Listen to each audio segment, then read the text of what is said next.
The Audio Drama Initiative presents Closing the Distance. Hi, this is Lou Aronica. I'm the author of the story you're about to hear, Reunion. One of the big challenges that we're all facing right now is that there are moments that are happening around us that we can't participate in, but that also can't be replicated.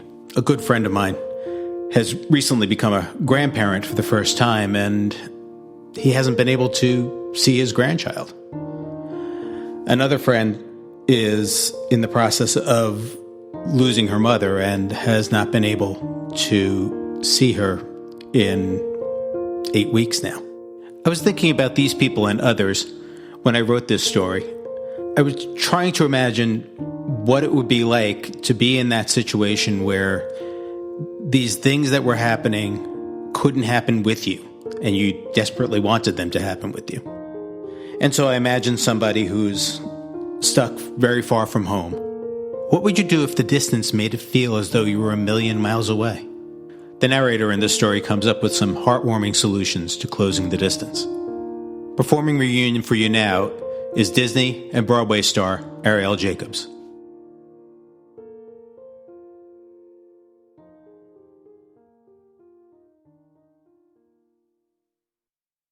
I should have gone back to Rockville 6 months ago when my sister Pauline gave birth.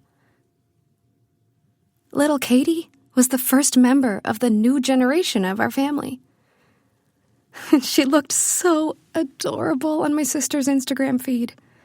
I mean, this kid was so cute that even my mother, who is such a bad photographer that she could make Beyoncé look ugly, she was taking great pics.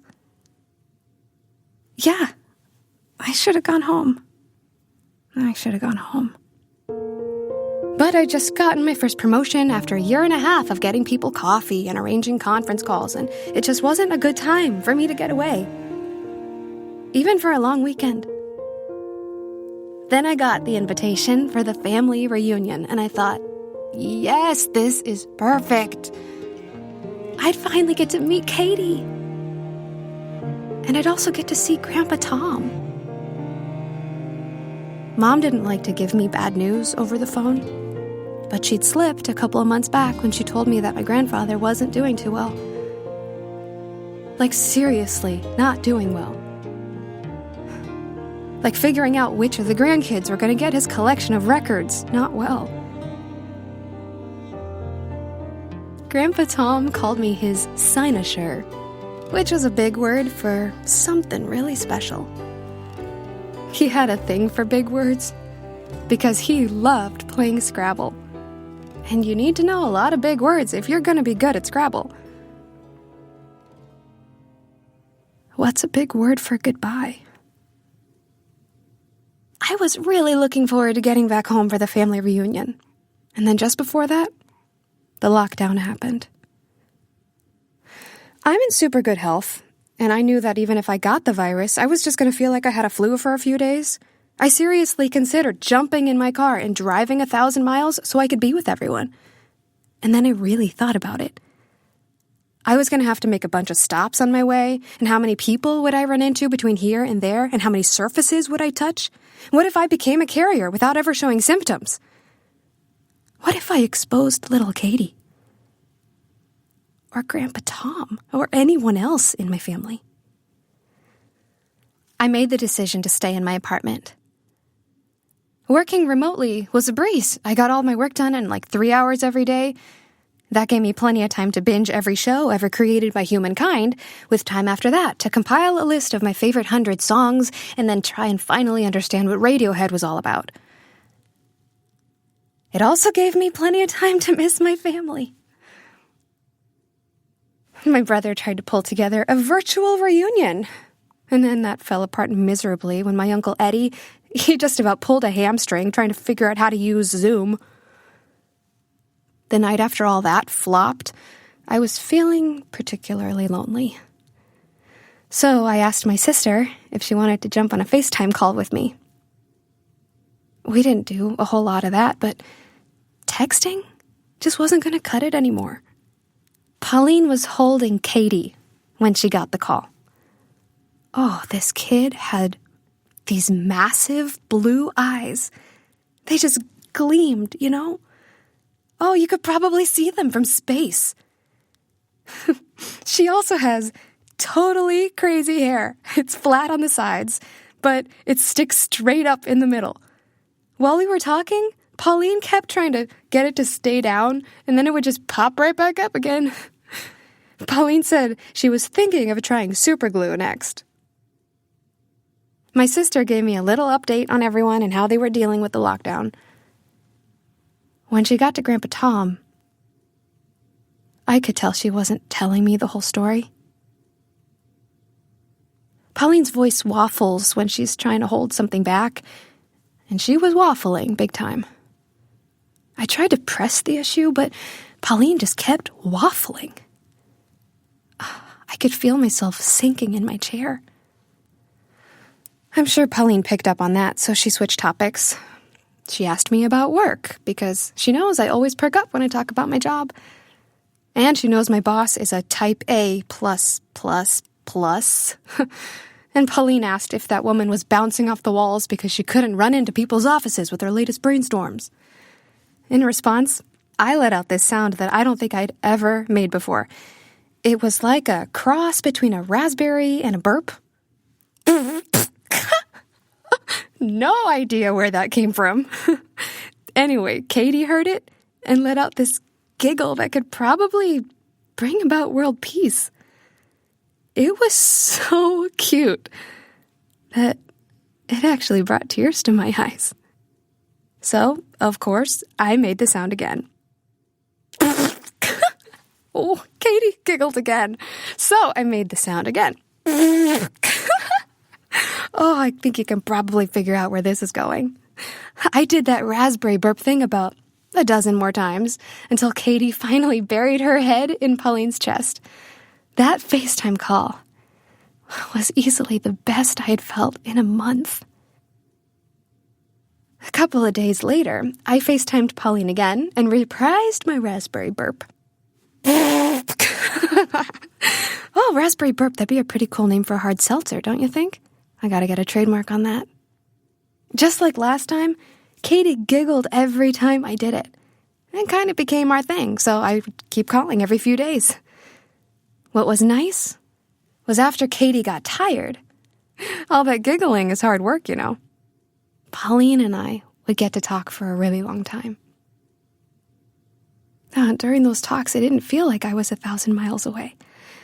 It felt like Pauline and I were sitting around a kitchen table, just having coffee.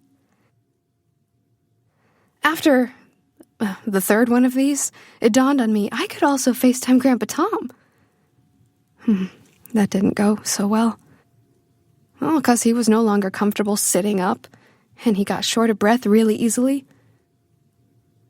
I got pretty upset after that call, and I just spent a bunch of time staring at my phone.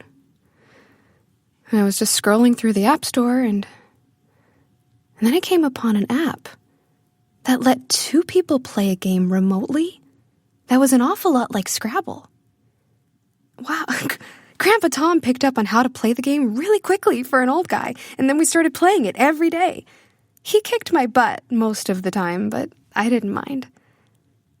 The games were doing wonders for my vocabulary, and I could really feel Grandpa Tom's presence. And then came the game when he laid down the word ephemerality. Oh, wow. Triple word score.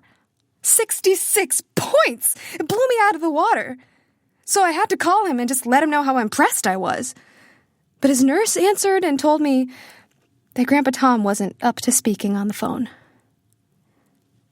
The next day, he didn't even respond to my invite to play. Not the day after that either.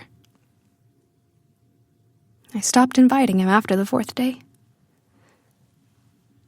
Based on what my mom told me, he might not ever be strong enough for our game again. But we had some really good ones, And I felt like I was right there in Rockville with him, even though I was in my apartment 1,000 miles away. It had been about a week since our last game, and I was feeling pretty sad about, well, the ephemerality of life.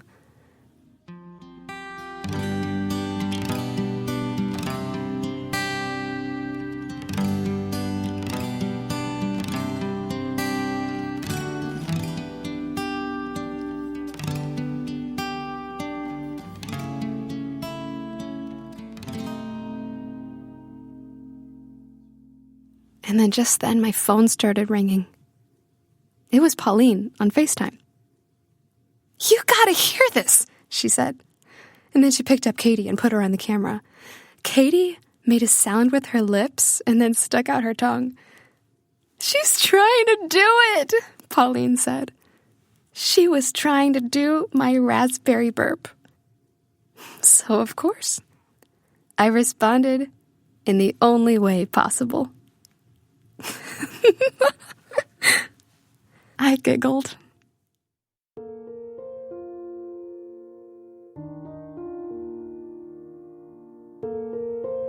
Reunion was written by Lou Aronica and performed by Arielle Jacobs. It was directed by Mitchell Maxwell and produced by Lou Aronica and Mitchell Maxwell. The sound design is by Josh Milliken, and Carl Verwerk was the general manager.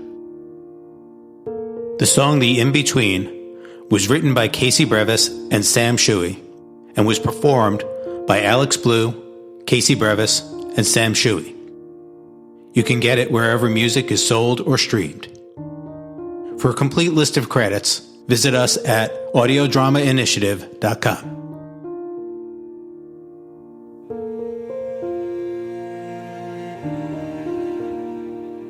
I never really liked the quiet. I'd always choose the music and the crowd. But now the only voice I hear is whispering, "Slow down." The little things you never notice, the comfort in the closeness of a hand, and all the ways we lead each other safely back to land. To understand, oh, that something happens in the in-between. The distance shows I've never known the forest for the trees. It's beautiful and strange as something changes in the in-between.